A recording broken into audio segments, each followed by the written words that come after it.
Tikus yang bodoh. Hai anak-anak, ini adalah kisah tentang persaingan antara tikus dan luwak. Ada pertengkaran antara keluarga-keluarga tikus dan luwak. Bahkan terjadi perang besar di antara mereka. Keduanya memang tidak suka satu sama lain. Mereka selalu bertempur dan dalam pertempuran-pertempuran itu para tikus selalu kalah. Dan para luwak selalu menang. Akhirnya, dengan penuh kekecewaan, kelompok tikus bertemu untuk mencari cara agar dapat menang dari kaum luwak. Salah seekor bilang, lakukan seperti ini. Dan yang lain bilang, lakukan itu saja. Sementara itu, salah satu tikus muda berdiri dan berkata, teman-teman, kita selalu saja kalah bertempur. Kenapa? Apa kita tahu mengapa kita selalu dikalahkan? Itu karena kita tidak mengikuti disiplin. Pasukan kita bertempur seperti hewan-hewan bodoh. Kita tidak punya taktik maupun pemimpin. Perencanaan perang kita tidak ada artinya. Satu sama lain tidak ada yang mendengarkan. Masing-masing mengira dialah yang terbaik. Dia bertindak sesukanya, memutuskan bagaimana dia ingin bertempur dan bertempur dengan segala cara. Apa kita akan menang? Tidak. Bila kalian ingin menang, pertama-tama kalian harus memilih kapten dulu. Mengikuti perintahnya lalu menyerang musuh. Semuanya sangat menyukai kata-kata si tikus muda. Mereka semua menari senang dan mengangkat si tikus muda itu menjadi kapten tempur. Bahkan tanpa menyelidiki apakah tikus itu pantas menerima jabatan itu atau tidak. Si tikus muda juga siap menjadi kapten mereka. Seakan-akan dia telah terangkat ke langit ketujuh. Si tikus muda benar-benar merasa tersanjung. Dia telah mengatakan banyak hal bagus dalam rapat itu. Dia hampir menyombongkan diri, tapi sebenarnya dia tidak tahu cara memimpin pasukan. Apakah peraturan perang itu bagaimana cara menyerang musuh?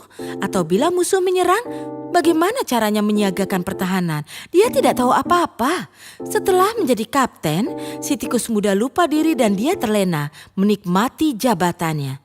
Dia memerintahkan semua tikus. Karena kini aku adalah kapten, aku harus dihormati oleh semua kaum seperti halnya manusia. Dan aku harus disembah 5 tikus betina setiap harinya. Kalian harus mengatur kunjungan kerajaanku di setiap wilayah besar dan kecil.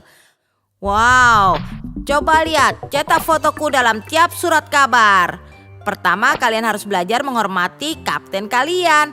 Itu baru benar. Oh, ya ampun, hal terpenting yaitu perang melawan kaum luwak jadi terlupakan. Si kapten tikus terus-menerus dipuja dan disembah. Foto-foto dicetak dan tersebar luas. Si tikus muda itu menganggap dirinya sendiri seseorang dengan kepribadian agung. Tapi dia tidak berhenti di sana. Apa kalian tahu apa yang harus dia lakukan untuk menampilkan dirinya sebagai yang paling beda dan yang paling agung di antara lingkungannya? Dia juga mempersiapkan baju zirah besi besar dan mahkota berhiaskan 2 tanduk besar. Suatu hari salah seekor bertanya, bagaimana dengan perangnya? Perang? Perang apa? Tanya si kapten dengan ceroboh.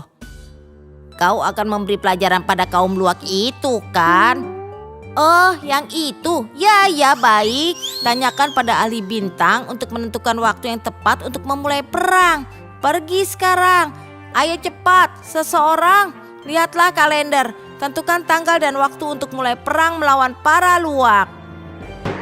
Lantas mereka menyerang pasukan luwak itu. Lalu apa yang terjadi adalah cerita lama lagi.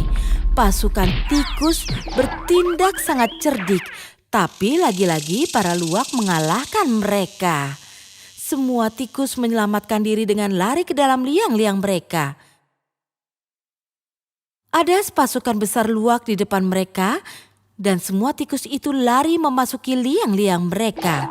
Tikus yang tertinggal hanya si kapten yang juga sedang berlari. Dia baru saja mencapai liangnya, tapi tanduk palsunya tersangkut di pintu. Si kapten tikus dengan mudah tertangkap oleh para luwak karena dia tidak bisa melarikan diri lagi. Kapten yang malang, perilakunya yang bodoh itu telah merenggut nyawanya.